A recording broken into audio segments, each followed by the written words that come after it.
Who is a financial regulation lawyer? And what does a financial regulation lawyer does? We answer all these questions in this one episode of the One Take Show, a podcast where we celebrate incredible conversation with some phenomenal people. And in this episode, we are in conversation with Ms. Shruti Rajan. Ma'am is a partner at Trilegal, and in this episode, she talks about her journey with law. She talks about her experience in law school and her opinion for law students and legal aspirants.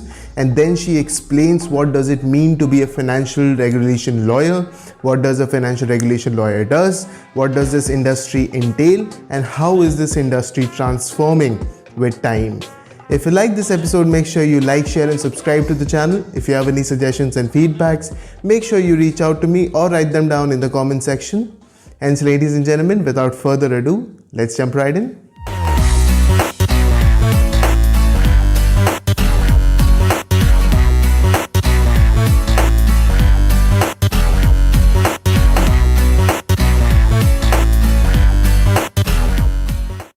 Hello, ma'am. Welcome to the One Take Show. It has been a long wait, but as a student of law, I think this is an honor to host someone of your caliber, of your experience on this platform, on this podcast, and to take this kind of a conversation that is so enriching by the very offset of it. Thank you so much for taking time off your really busy schedule and talking to me about the various things that we're going to cover. I think this is the kind of conversation that will add value to anyone who tunes into this podcast. So thank you so much. Thank you, Kaustubh. Thank you for having me. I know, we've had to wait for some time, but I'm glad we could finally do this. Absolutely, ma'am. And so before we get into a very specific issue that we're going to talk about, and it's a very exciting thing that I'm really looking forward to. As a student of law, I often draw inspiration from the experience of the leaders and the luminaries or the guests who appear on my podcast, as in what was their experience with law. So to direct this question to you in the very offset of this conversation would be that what was your inspiration behind law and what was your experience with law school? In a sense, what inspired you to stick with law and continue with this field? So, I must tell you, Kaustubh, that there's a phrase that I heard much later in my career, which when I look back, I realize has applied to many stages of my life, which is that life is really a mix of good decisions and happy accidents. I think, my entry into law is perhaps exactly that. I come from a very traditional Tamilian kind of a background where for us it's very important for you to not just find a career but almost find a vocation. And I think given that I didn't have the sensibilities that would match a science-based profession, I think life just led me towards law because it's the kind of profession where you can really build a life around it and you can be very invested in it. I don't think I thought of all of this when I entered into law, but I certainly realized that it is one of those spheres where a person can be 100% invested in that and continue to grow and evolve with that subject. So that was really the thought process behind going into law and taking it up as a profession. I certainly didn't think that I will do what I'm doing today, I have to confess. It was more, I was very socially minded. I thought I'll do something more in the social justice sphere. But like I said, decisions and happy accidents are what makes one's life. Right. And on that principle, was there any specific experience in your law school that somehow shaped this philosophy of yours? You mean the focus on social issues? Not the idea that there are accidents, the happy accidents that somehow shape your decisions in life and somehow take it. So as a law student, we often face this dilemma of somehow trying to figure out our entire career path. We often get asked, what is it do you want? Do you want to get into commercial law? Do you want to get into disputes? Or do you want to figure out your career in constitution law? And we are supposed to take that decision right in third year, fourth year, fifth year, perhaps. So with that question in mind, was there any specific instance in your law school that helped you take the decisions that you did? So, that's a very good question, Kaustubh. I think for us, the generations that were there in the very early formative years of some of the other law schools, say I'm from NUJS and I'm actually the third batch of NUJS. Okay. So I think the advantage that we had was that we weren't so inundated with information and opportunities. Okay. In retrospect, when you look at that, that is actually an advantage because that reduces the pool of options that are there before you. You pick from the limited options that are there and you work hard to make those options work. I've been a part of the recruitment committee of a number of years. The common sentiment that resonates across all campuses and all conversations is really that, how do I decide what is right for me? But you don't take that decision about what is right for you. Take a decision on what is your personality type. What is the kind of work that you as a person see yourself doing. This generation, if I may hazard saying that, we are very invested in the marketability of what you're trying to do, and that's a Right. very wrong position to start with. You need to Mhm. first look and understand that what is really the kind of work that I have the aptitude for, what is the kind of work I have the interest for. Because one thing everybody must remember, that this is not a sprint, this is a marathon.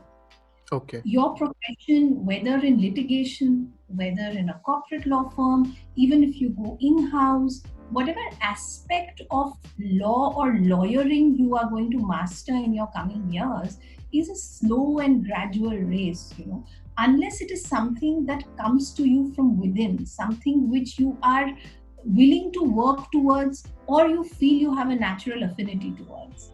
Mhm. It's going to be very hard to keep the act up. So you've got to do something that you're naturally inclined to. So I think my answer to your question would really be that A, we didn't have so many options, and Mhm. B, perhaps by default, maybe not by design, but by default, we focused on what it is that we liked to do, not what was the most saleable item on the menu. Right, right. Because I think today the entire conversation has rather become about which career within law is the most lucrative one. Is it arbitration? Is it IBC? And what all new options like technology law and everything is now opening up for us.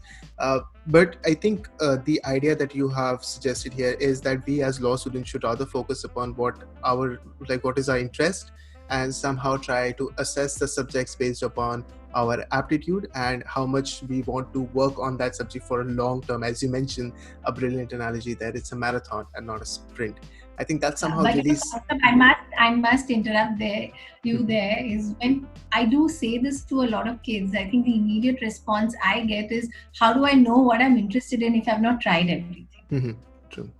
And honestly, I don't have a perfect answer for that. Your internships are a very good way for you to test waters, of course, to understand what is the area you have aptitude for. Most law firms also give you a lot of flexibility, whether it's in the form of training, in the form of rotational positions in different teams. So yes, that is a trial and error, I have to confess. But regardless of that, the process you use must really target that aspect Right. of identification. Yeah. Right, right. I think that that's something that I was actually edging towards, and you've really brilliantly somehow summed it up. As law students, I think that is why we are supposed to take our internship so very seriously and somehow explore more and more options available. This brings me to a rather very interesting aspect of our conversation, which I think will benefit a lot of law students. I'm so excited to talk about this. Is the entire industry of financial regulations. And to even begin talking about this, I think I would leave this floor for you, because there's no better way to actually set this conversation, the tone of this conversation, than you actually giving us an overview of your impression of this entire industry. So I would leave this to you, ma'am. What, in your opinion, is financial regulations as an industry for lawyers, and what is it that you believe is the overview of this entire industry? Sure. Also, Kausar, I think it may be more appropriate for us to take a step back and understand why has the legal services industry in the past few decades really spawned so many experts across different regulated sectors, right? If you look Yeah. at technology, you look at telecom, you look at electricity, or even the space I inhabit, which is financial services. Mhm. All these areas have seen the growth of a lot of specialized legal services. Now, why is that? See, the primary reason for that is today regulations or the regulatory architecture over the Mhm. years has become much more intricate, much more complex. The architects of those regulations, which is the regulators, they have also become more sophisticated, more nimble. And obviously, the people who occupy that particular sector or the market, so the market participants, etc., they are that much more discerning about what are the kind of services that they expect. So, any regulatory practice, whether it is in financial services or technology or any other sort of micro area, Mm-hmm. has really is born out of that need. It's born out of the need to make sure that there are a set of specialists who are spending a lot of time understanding existing law, Mm-hmm. focusing on the policy that is going to drive future law, and help market participants navigate that space in between. So Okay. that is really, if I could maybe sum it up, that is really the role of any regulatory lawyer. Now, Okay. insofar as financial services regulation, which is the area of law that I practice, this practice area has actually existed in foreign law firms for decades now. Any Okay. just a simple Google search that you do on any law firm website, you would Mm-hmm. know that foreign law firms have this as a separate identified practice area for decades now. The nomenclature, etc., may be different. Some use different monikers for it: FIG practice, FRP practice, etc. But the Mm-hmm. idea is there are regulatory lawyers who help you understand the complexities of the specific regulatory regime which is applicable to you. They help you understand how to diversify your existing businesses, what are the kind of licenses, approvals, etc. you would need, what can be done, what can't be done, governance issues within organizations, conflict of interest that may arise between different businesses, between different people, market conduct issues like insider trading, fraudulent trades, Mm-hmm. regulatory inspections, investigations, enforcement. So basically, that entire spectrum of regulation and how it applies to the life of a listed company or a financial services intermediary is really what this practice area is about. And it's something that foreign law firms, like I said, have had in place for decades. The play there is, of course, slightly different, right? Because they have multi-jurisdictional presence in many of these firms. Law is that much more complicated, especially in the EU. There's so much interdependence, between local laws and the larger sort of EU framework that becomes applicable to many of these organizations. Plus, their markets are very sophisticated. So there, this practice has, is a very different animal, if I can say so. It's assumed Mm-hmm. a life of its own. It has a very, very diverse and deep footprint in those markets. In India, all law firms in some form or shape have this practice. Every single law firm would have practitioners who would be focused on this particular area. Like I said, they may not identify it as a separate practice. They may not identify it as a separate specialization for the individuals. But the idea is that you would always have lawyers who understand this market, who are focused on being able to work with clients to really identify, areas of regulation which they can help their clients with. Right, right. And when it comes to the scope in this entire area of regulation, especially financial regulatory market, when we talk about this, and this is my first question with respect to how a law student would perhaps approach this entire industry, and what you just explained to us is that when it comes to the changing areas and the changing landscapes in this area, what as we as law students should be aware of in financial regulatory market, and what is it that we can do to somehow prepare ourselves to if we want to enter into this industry, somehow want to make ourselves conducive candidates for this industry. Have you noticed certain patterns that law students can pick up on to have a better understanding of this industry?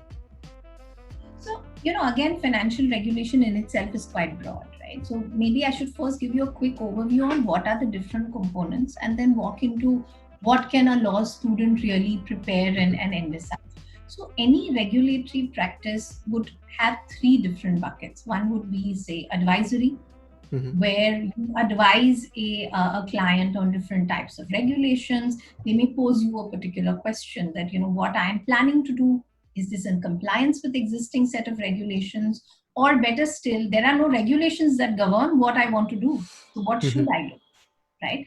So Right. there are various structural as well as functional issues that clients keep coming to you for advice in this space. So advisory is one big piece of this puzzle. Second is enforcement and disputes. It's the contentious phase of the financial regulatory practice, where there may be governance disputes that come up within listed companies. What should boards do? What should the management do? How do you anticipate how a shareholder is going to react? Mhm. What is SEBI going to do? Is there there's an investigation? How should you present your case at the investigation? Or you have found a potentially errant employee within your organization who could perhaps be guilty of market misconduct. How do you investigate that employee? What is the kind of information you get out of that employee? All Okay. of these are facets of what you do as a financial regulatory lawyer. Mhm. Mhm. Representing the client before SEBI, before the Securities Appellate Tribunal, etc. So that is the entire contentious phase, which is undoubtedly the most interesting, part of what we do, because you really see law in action, right, in that Mhm. space. Somewhere in between is also transactional support work, where a lot of M&A partners would request or look to your assistance and collaboration, really, in working in certain transactions where there is a lot of regulatory interplay, where you need SEBI approvals or RBI approvals, how to package the transaction, how to structure it, how to make sure that you're getting all the right approvals, asking for it in the right way at the right time, and basically taking the whole transaction forward efficiently. Now, if you keep these three buckets in mind, I think for any law student who is interested in this space, the first thing you need to do is, keep yourself updated in terms of the Okay. developments Mhm. that happen now. The Right. reason I say that is because, given the nature of the sector, this law is it's itself very nimble. A lot of it depends on the practice on the street. And when you give a Mhm. client advice, the client already knows to read the law. So if you go and tell the client that, regulation X says this, the answer you'll very likely get is, I know it. But what do you think of how that regulation applies to my particular situation? Okay. So, as a law student, of course, nobody expects you to build a skill set like that overnight. But Mhm. what will help you understand this distinction between a plain reading of the law and application of the law is to keep reading, to make sure that you track developments. For instance, today, if you read about a particular change that the RBI has introduced, right? I can give you an example today. Say the RBI has introduced a discussion paper on how corporate governance has to be enhanced in banks. Now, you may know what the discussion paper says, but only if you follow the news around it will you realize what are market participants thinking. What is the market feedback? What is the pulse on the street insofar as the reaction to this? What are the problems it poses? So, as a law student, for you to develop that instinct or that skill, it will certainly not come overnight, but that discipline is something you can certainly develop, which is by Right. making sure that you read and you follow the news in the Mhm. areas that you are interested in. Perfect, perfect. I think this somehow aligns with something that I've recently come across, and I would like to run this by you just to have an additional sort of a confirmation from the experts in the industry. Is something called this commercial awareness, and a lot of people on LinkedIn as well, and a lot of lawyers have been talking about this, as in how law students should specifically work towards having commercial awareness so that they can work better in industries like this. Do you think commercial awareness is something that we should strive for? Absolutely, absolutely. In fact, when we first started working in law firms, we were straight out of law school. Uh, it comes as quite a shock when you realize that many of the things that you learned, especially say my batch in law school, we were addicted to, constitutional law, and we would be able to like discuss every case ad nauseum, and our whole world and world view revolved around it. And whilst that's amazing, if most of us went on to practice, which as luck Mhm. would have it, many people really did, and a lot of my batchmates are doing wonderfully in that world as well. For the Mhm. bunch of us who went into law firms, we did encounter a fairly alien set of laws and regulations which had nothing to do with the stuff that we had so passionately learned, for 5 years. So yes, I think there will have to be a change in attitude at a law school level as well for us to encourage commercial awareness. I know there is a big debate on the kind of lawyers that law schools should spawn and nurture. And I think that is Mhm. probably a conversation for another day. But that choice should certainly be there, for people who Absolutely. want to go to commercial areas of practice.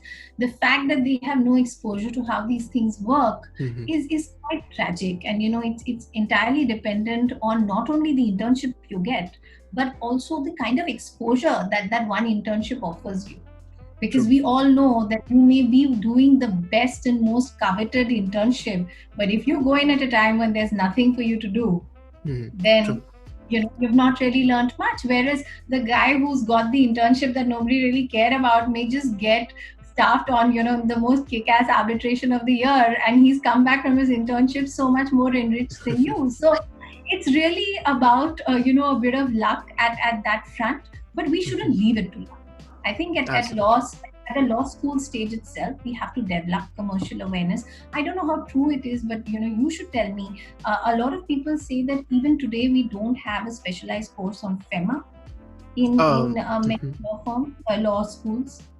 Well, I don't know how that is. that is to some extent true. Although we like, if I can speak about my curriculum, we have specialization in banking, securities, and these subjects. But with respect to financial regulations, I'm not sure if there's a specific subject. There are a lot of law schools who have specialized courses, or let's say, okay, there are seminars or there are lectures organized by industry professionals. I'm not sure if every university follows that, but I think what you're pointing out is absolutely correct. The specific there is no specific sort of a course, or let's say a semester, or Mhm. sort of a curriculum available for subjects like this. In fact, for subjects like competition law, or we have subjects like any other such new and up and coming laws that we see around us, we don't have very dedicated sort of an educational setup available in every university. I won't speak for, let's say, the best universities in our country, but for every university, I don't think that's the setup available. But to extend on this point that you've just mentioned, and I think I completely agree with you on that point and would like to follow up on that, is you mentioned that there needs to be an availability of choice with when it comes to the law students trying to find their way out. One such area, as you mentioned, that amongst a lot of things that are available to us, financial regulatory industry, or this market that we talk about, this feels like an industry which is not talked about enough, or perhaps is up and coming and is not in a lot of rampant discussion. And this could be just my personal ignorance. I completely submit to that. But as a matter of fact, would you say that this is an attractive field for up and coming lawyers and industry professionals and law students to look forward to? And have you acquired any such practical experience in your practice that has given you that impression that this is really attractive as a field? Absolutely. So, I think when we are in law school, you look at a corporate law firm with a very binary lens, right? You're either doing general corporate M&A work, or you're doing financing work. Mhm. Given what we just discussed around specializations, etc., it has given a lot of scope to people within law firms to think beyond the obvious. Of course, M&A and financing is going to be the backbone of any law firm, and Okay. it is most of India's brightest and best lawyers have all been practitioners of these fields. So it's Mhm. not to say that one must not pursue this. Obviously, it is each of these main domain areas are spaces where you can do a great job as well. But as specialized practice areas grow, whether it is competition law, financial regulation, technology, it just gives more scope for people with different kinds of aptitude to come into the fray and be able to do their best as well. So Okay. certainly there is Okay. a lot of potential. and it's not just potential within the traditional growth trajectory of a law firm.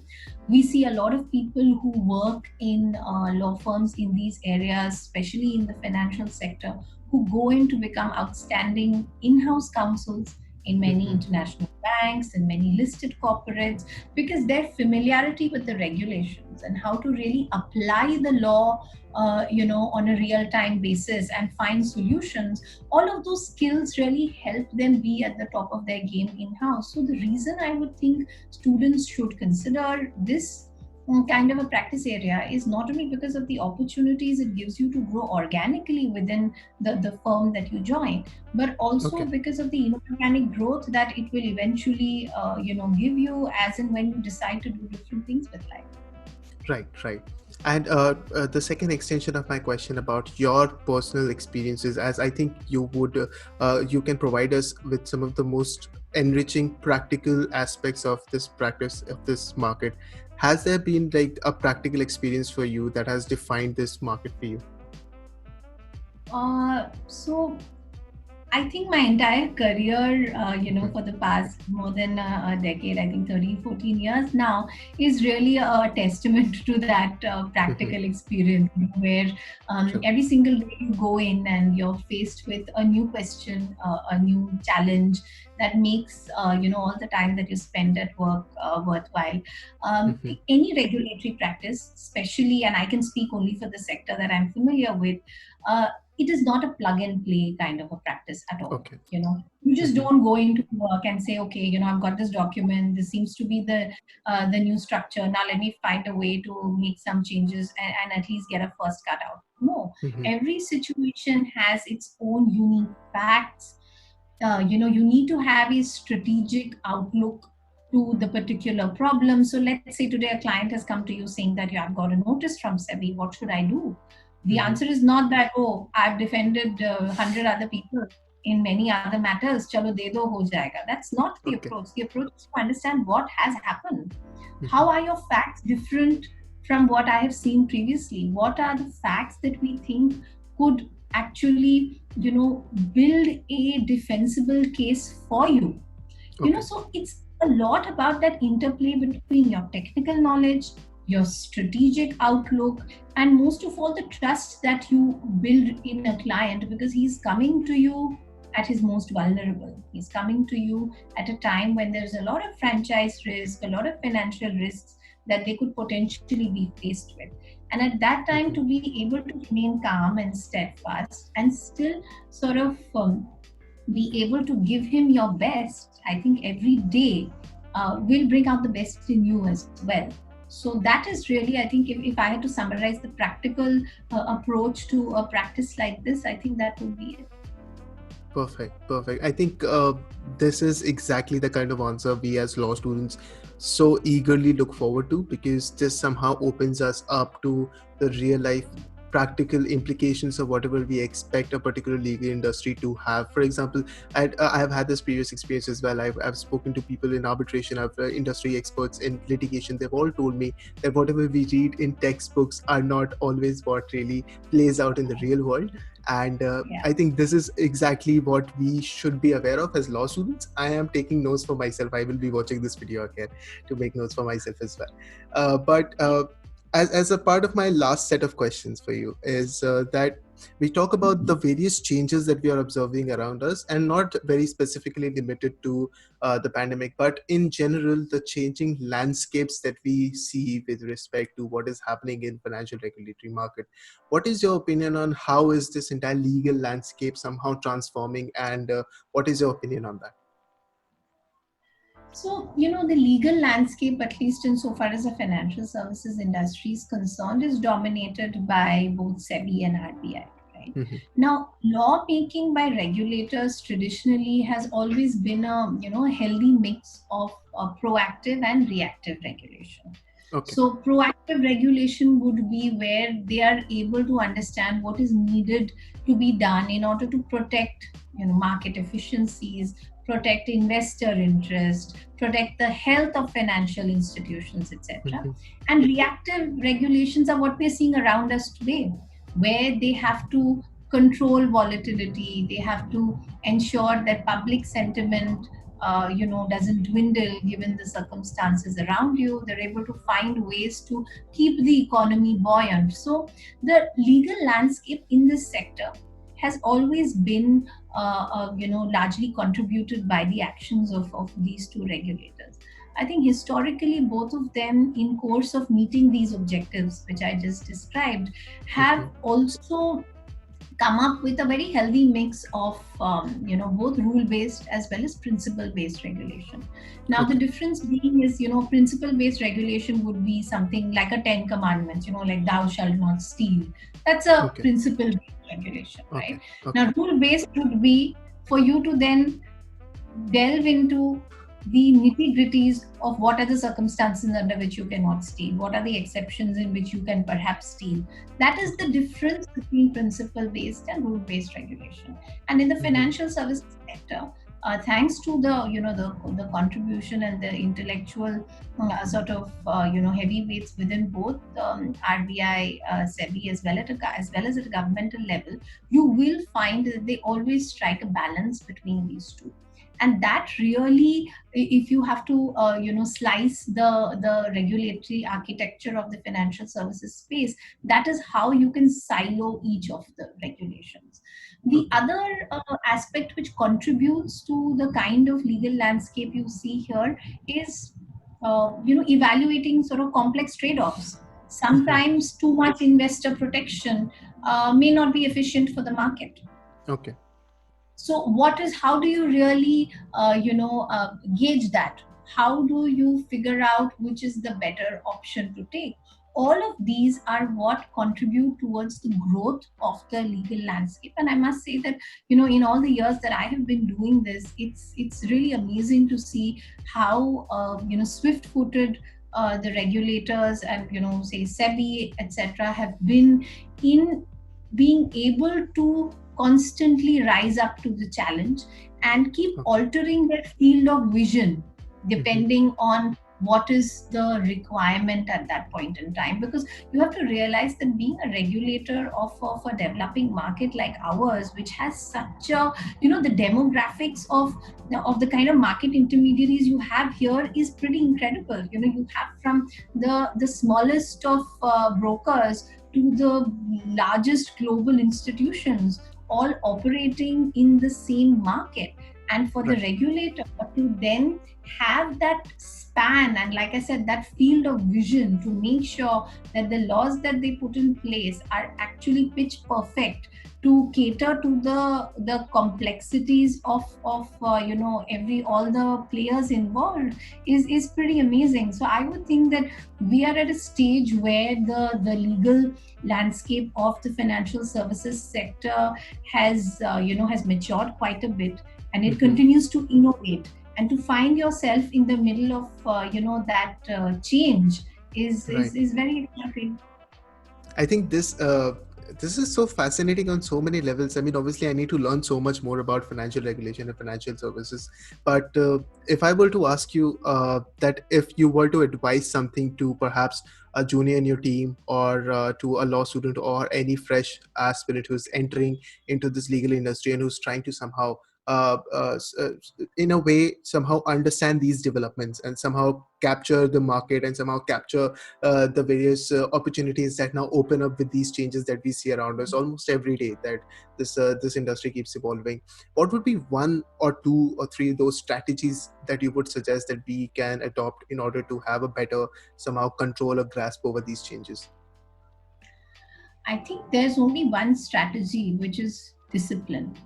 Build that discipline in you. It's so, like I said, this is not only an age of opportunity, because you guys just have exponentially more than what we ever did, but it also creates its own obstacle course, right? Having those many opportunities. So cut the noise, focus, be disciplined on whatever it is you're doing. If today you feel like litigation is your area of choice, or you want to work in do insolvency, bankruptcy laws, whatever it is the kind of work that you do, build that discipline, because the only way for you to be able to succeed as a lawyer Right. is by reading and by making sure that you're aware of what is about to come, and you know what the developments already are. So Okay. I would think that there is no specific nuance or nothing additional that you need to do if you want to practice in this particular area.